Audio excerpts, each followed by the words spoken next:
Bien, buenas tardes. Buenas tardes. ¿Están todos los alumnos? Bien. ¿Completicos? ¿Faltó? Ah, ya llegó Robert. Estamos completicos entonces. Bien, hablar de clase magistral es un compromiso muy serio. Y como quiera que uno a veces no es tan serio, mis alumnos me conocen como soy en clase, pues voy a tratar de hacerla lo más dinámica posible. Cuando me encomendaron la tarea de darles esta clase, por la mente de uno, en todo caso como jurista, como abogado, como venezolano, como padre, le pasan muchos conceptos, muchas cosas de las cuales uno le pudiera hablar a unos alumnos tan privilegiados como ustedes, pues son alumnos de la mejor universidad de Venezuela, que es la Universidad Bolivariana de Venezuela. Pero también estudiamos que el Estado lo componen básicamente tres elementos fundamentales. ¿Cuáles son? El territorio, el pueblo y sus normas.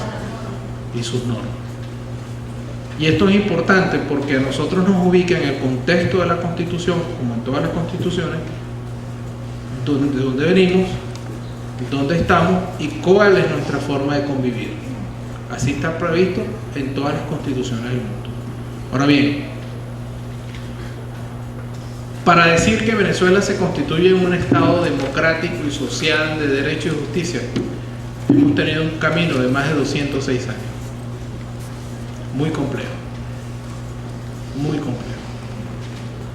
Pero en la figura de Simón Bolívar, y junto a él nuestros padres libertadores, y junto a él nuestros indígenas que también dieron su paso al frente para defender su territorio, en Bolívar nos queda desde la primera constitución en 1811 nos deja que el territorio de Venezuela era el que correspondía de la Capitanía General de Venezuela antes de las transformaciones políticas iniciadas en 1810. Cuando aquí los españoles nos invaden a nombre de la corona, se reparten el territorio americano y lo convierten en capitanía, en virreinato y más adentro en encomiendas, etc. La Capitanía General de Venezuela, que fue la que nuestros padres libertadores, cuando decidieron independizarse, nos daba un territorio, el territorio de la Capitanía General de Venezuela. Póngame el mapa de la Capitanía. Esa era Venezuela. Esa era Venezuela.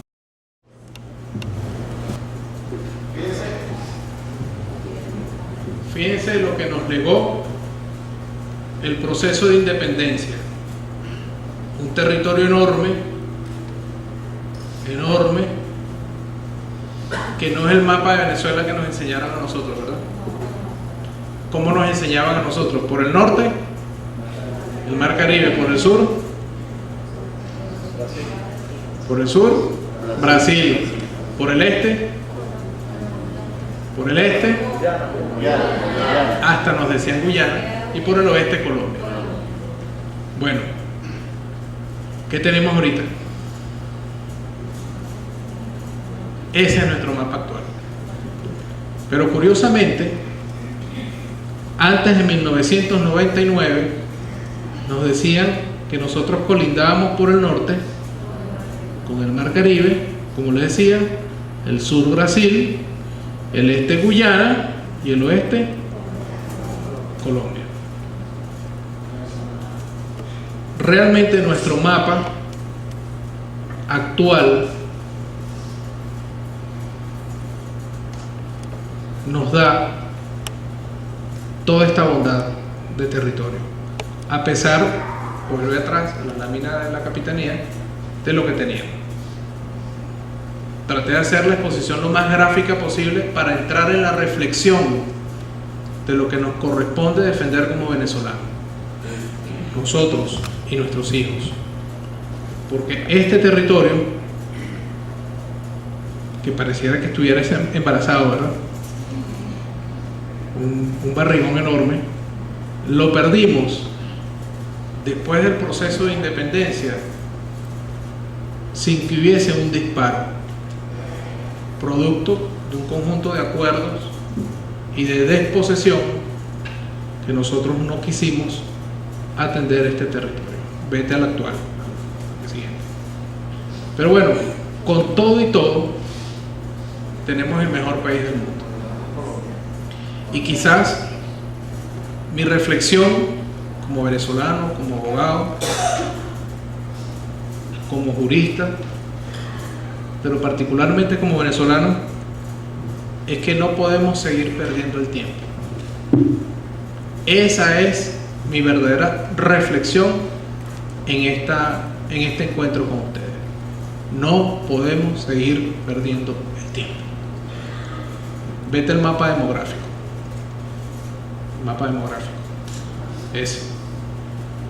Fíjense, lo que está clarito es lo que no tenemos ocupado. Y concentramos nuestra población aquí y aquí. Yo me pregunto en la reflexión, ¿se justifica? ¿Se justifica? Imposible que justifiquemos que todavía, desde 1811 para acá, los venezolanos apenas ocupemos ni siquiera, creo yo, el 30% de nuestro territorio. Y nosotros, queridos venezolanos, tenemos el mejor país del mundo, y ya les voy a explicar por qué. No solo porque tenemos 30 millones de personas buenas, hombres y mujeres que tenemos las mejores condiciones para hacer de este el mejor país del mundo. Y vaya que se nota cuando un venezolano está en el exterior. Cuando un venezolano está fuera de su patria, se siente que hay un venezolano, se respeta a un venezolano, porque es el que más trabaja, el que más cumple, el más creativo, el que pone lo mejor de sí. Se mete a la lámina para echarles un cuentico. Vamos a ver, cógeme, no, la anterior. Ajá, Venezuela.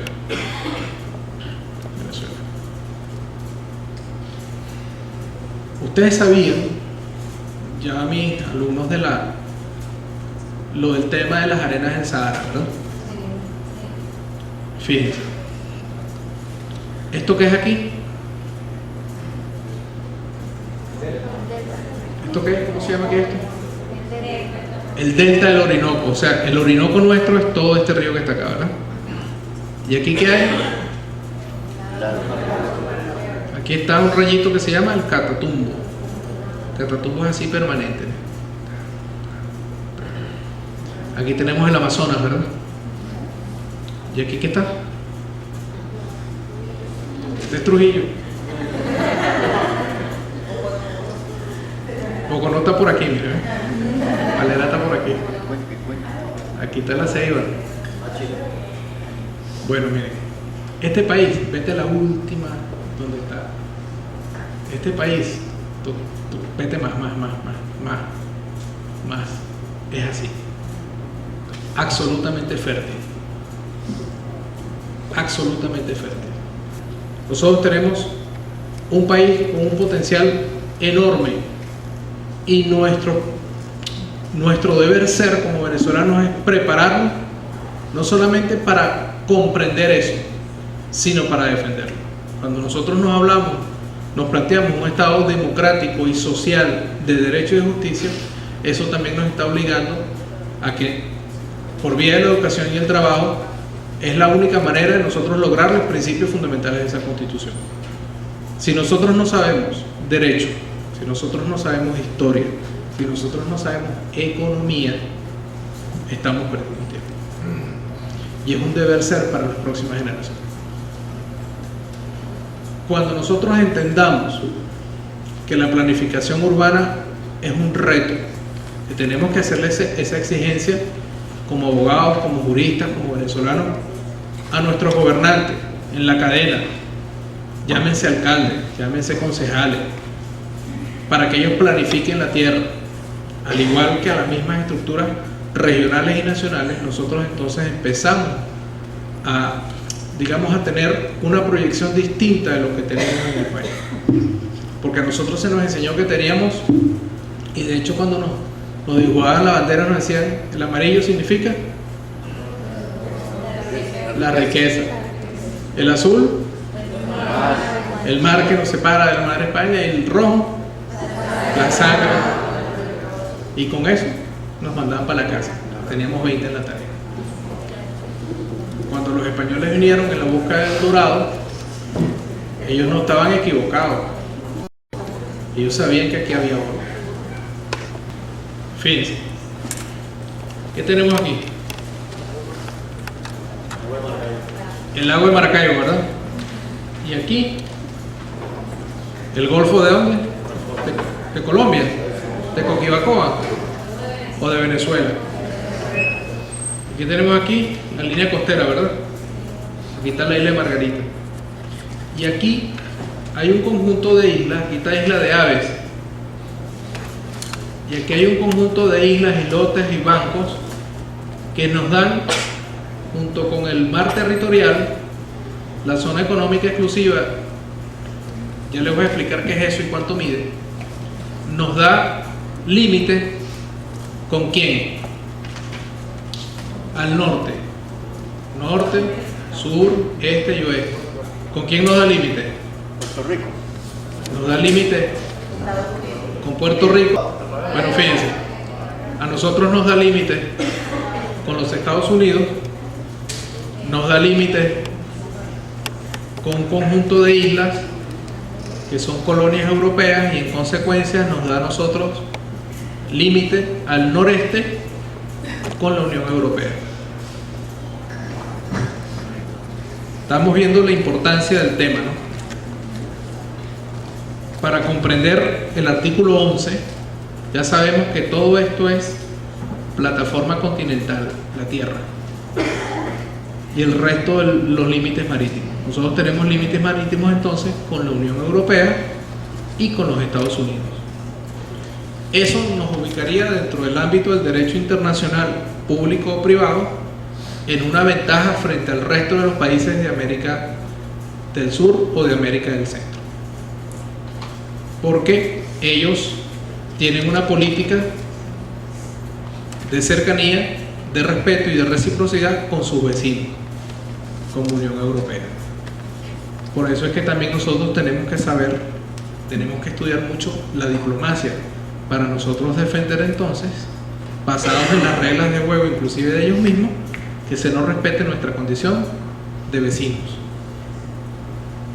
Bien, vete a la otra lámina, la del cuadro. Esa. Esta es Venezuela, llevado en gráfico. Tenemos el espacio aéreo, tenemos el territorio venezolano y tenemos todo lo que es el mar.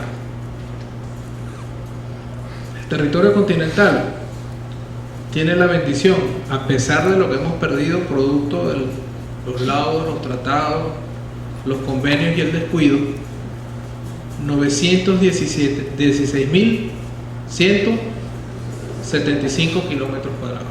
Ustedes saben su número de cédula de identidad, ¿verdad? Yo creo que esta es una de las cosas que nosotros como venezolanos tenemos que aprender, porque nos decían, no, nosotros tenemos muchos kilómetros, no sabemos cuánto. Cada kilómetro cuenta. En un kilómetro de extensión territorial, en un área vital estratégica, pudiese haber la solución en minería, en petróleo, para cualquier país del mundo. Cualquier país del mundo, cualquiera, quisiera tener al menos un kilómetro de nuestras reservas estratégicas, aunque sea un kilómetro cuadrado, 1000 metros, suficiente. porque eso nos da a nosotros derecho no solamente en el suelo, sino también en el subsuelo y más allá. Más allá. Luego pasamos a las aguas. Nos habla el artículo 11 de las aguas vitales históricas. Esas aguas vitales históricas son las que prácticamente la vista nos permite ver desde la costa y son las que siempre hemos tenido. Aquí en este vértice, que se ve tan chiquitico, puede navegar un barco de gran calado. Puede navegar un barco de gran calado en este vértice chiquitico. Imagínense ustedes la capacidad que tenemos en aguas interiores. Pero partiendo de esa línea de costa, nosotros, después en las aguas vitales históricas, nosotros tenemos la ventaja de contar con 12 millas náuticas de mar territorial. Allá donde llegamos, Mar Caribe, es el mar territorial. Y eso nos da a nosotros una extensión territorial adicional a las 916.715 kilómetros de 71.295 kilómetros cuadrados. Sumando el mar territorial y la plataforma continental, nos entregan 987.740 kilómetros cuadrados, sobre el cual tenemos soberanía exclusiva. Soberanía exclusiva. Ahí no se mete nadie. Eso es de Venezuela. Y por supuesto, esa extensión de ese mar territorial nos da a nosotros la posibilidad de ejercer ese derecho soberano o exclusivo sobre el talud continental y sobre el subsuelo marino, hasta que la tecnología lo diga. Pero en su espacio aéreo podemos llegar hasta el espacio suprayacente, hasta el ultraterrestre.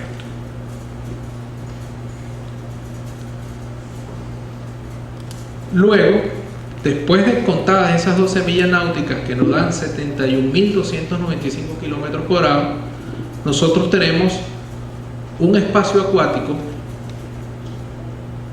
que nos permite tener derechos exclusivos de soberanía y jurisdicción. Ahí podemos compartir algunas cosas con el derecho internacional público o el derecho internacional privado, pero priva la jurisdicción venezolana y nosotros ahí ejercemos soberanía. Inclusive podemos decir, usted pasa y usted no pasa. Ahí tenemos una zona contigua, igual que el mar territorial de 12 millas náuticas, que nos otorga 22.224 kilómetros cuadrados, y una zona económica exclusiva de la que habla el artículo 11, que nos da algo así como 348.176 kilómetros cuadrados. Están viendo la dimensión de lo que tenemos ahí, ¿no? Y por supuesto, derechos exclusivos a lo que ya desde el punto de vista de los estudios geológicos, nosotros tenemos un margen continental y una emersión continental que prácticamente ahí el ser humano no ha llegado. Pero sobre eso tenemos derechos exclusivos de soberanía y jurisdicción. Luego viene ya entonces lo que conocemos como alta mar, que es un espacio acuático del mundo, sobre el cual no tenemos ningún ejercicio exclusivo de soberanía y jurisdicción, pero sí podemos ejercer, para defensa de nuestra soberanía, actividades conjuntas de vigilancia. Y bueno, están lo que llaman las llanuras abismales, y frente a nuestro mar Caribe están hacia el oeste la fosa de las Marianas. Si nosotros sumáramos lo que tenemos de territorio continental, aguas interiores, mar territorial, zona contigua, zona económica exclusiva, nosotros tendríamos que defender realmente más de 1.350.000 kilómetros cuadrados. 1.357.870 kilómetros cuadrados sin Guyana. Sin Guyana. Guyana no. La zona en reclamación tiene 159.542 kilómetros cuadrados sin el mar territorial de Venezuela en Guyana, que es la expresión que tenemos que saber usar. No es el mar territorial de Guyana, el mar territorial de Venezuela en Guyana. Si nos vamos a la lámina anterior, entonces nos encontramos a la anterior,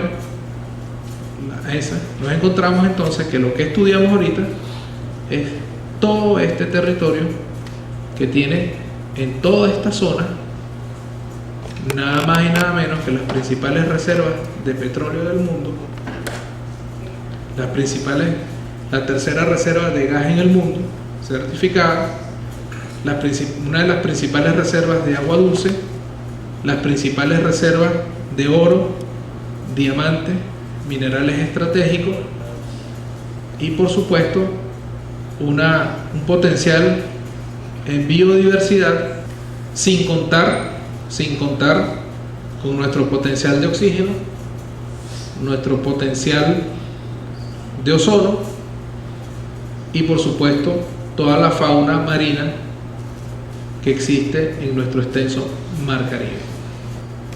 Fíjense, delta del Orinoco, ¿cierto? Oxígeno. Las arenas que nos vienen del desierto nos permiten ese potencial que se llama una Venezuela verde, fértil, los mejores suelos que tenemos, unas cadenas montañosas que nos dan agua dulce y por supuesto unas reservas en minerales únicas en el mundo, sin contar con el gas, el petróleo, el agua dulce y las reservas marinas. Váyanse al poblacional, demográfico. Para que en cualquier momento de nuestra historia, nuestras generaciones por venir puedan decir que todo ese mapa verde que vimos anterior también es verde en ocupación territorial. Esa es la reflexión de fondo que yo les quiero dar en la clase de hoy.